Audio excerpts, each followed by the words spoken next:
Signed a jerk neighbor up for a cult.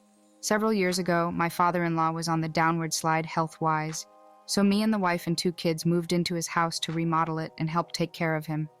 The house had been gutted by fire about 20 years before and sat in a state of, we'll get to it, as he lived in the mother-in-law apartment attached to it.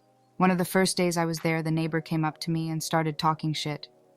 He thought I was the contractor, and he was basically telling me the people here can't afford to pay me. I let it slide and didn't correct him. I was, after all, doing the work. But after a few weeks, he saw me leaving for work and figured it out. I had a large dumpster brought in and put on the lawn, as many do when doing a remodel. The lady I'd dealt with to get it called me about an hour after it had been dropped off to say there had already been someone calling them to complain about it, but things were all handled properly. It was only there a week and picked up on the next trash cycle, but she still received a call a day.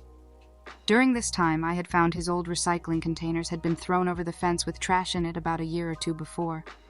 So this asshat has been throwing trash into his sick elderly neighbor's yard for who knows how long, and now it's my mess to deal with. Having had worse neighbors, grew up next to a double murderer, I just put it all in the dumpster. I finished the remodel, cleaned up the yard, and even made a spot where I could pull an old pickup and restore it with my father-in-law as a guide. 2 days after the truck showed up, city enforcement came by about a complaint about the truck being on an unimproved surface, so I improved the surface by adding gravel.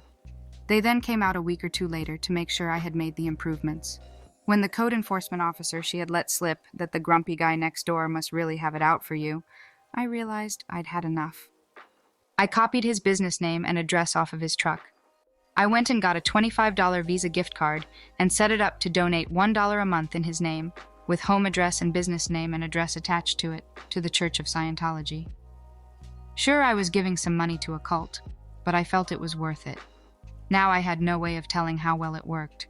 But he's moved since then.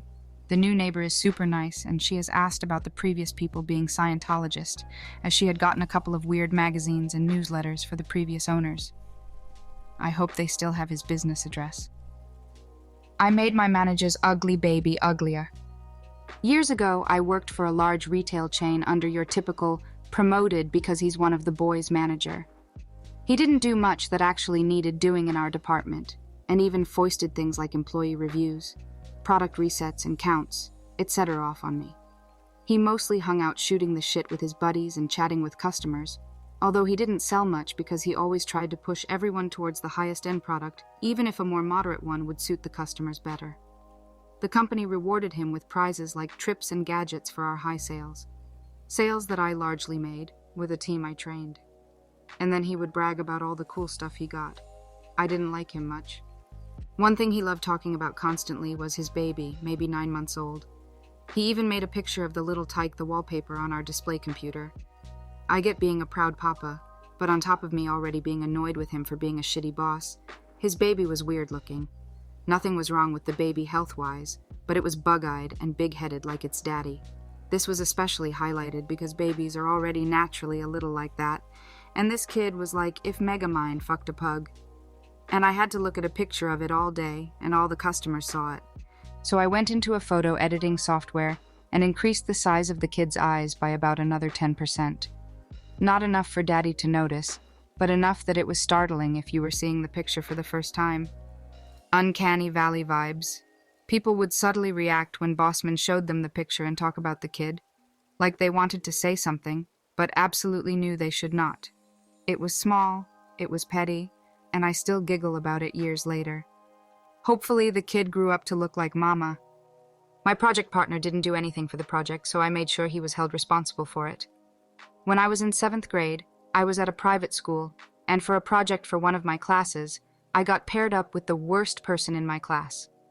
Over the weeks of the project, the PowerPoint presentation that we had shared with each other was only touched once by him, and all he did was create a new slide, left it blank. I was pissed. For the first time ever, I absolutely refused to do all the work. My idiot of a partner thought I was doing all the work for him and smiled at me every time classes started, looking smug. He never even bothered to check the PowerPoint. Little did he know that I had already informed our teacher, and that teacher gave me his blessings to just present my part, and I would be graded on that alone. The day to present came, and we were to present our projects to the entire school. Before the presentation started, he came up to me and asked if he could see the PowerPoint so he could prepare to speak his part. I just glared at him so hard, he visibly paled and went back to his seat, where I continued to give him the stink eye the whole time until it was our time to present. Luckily, I was in charge of the first half of the PowerPoint, so I started things off. I knew I hit it out of the park, based on how our teacher was nodding his head from the back of the room. At the end of my last time, I turned and looked at my partner, who had gone pale despite all of his freckles. All right, insert partner name here. Ready to present your part? I didn't bother waiting for a response and just clicked the clicker. A blank slide showed up on the screen, exactly what he had contributed to the project, and then the PowerPoint ended. It took a few seconds for people to realize it was over, and there was the general hubbub of confusion. Finally, the principal stepped up and asked my partner what was going on. Mr. Freckles looked away and mumbled something about it being on a flash drive left upstairs in his backpack. He was allowed to leave the room to go retrieve it. I stood there in front of the whole school, smiling to myself, for 10 minutes. The idiot still hadn't returned, so my teacher suggested we move on with the presentations.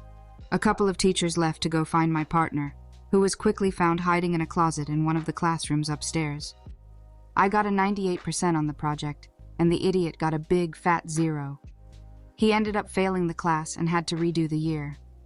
Before I left the private school and went back to public schools for HS, he had managed to get kicked out of the school program, and I never heard from him again. Edit. To clarify, I was a 13-year-old brat with autism and a very strong malicious streak. I held grudges like hell, but nowadays I'm pretty much over it the next day after someone wrongs me.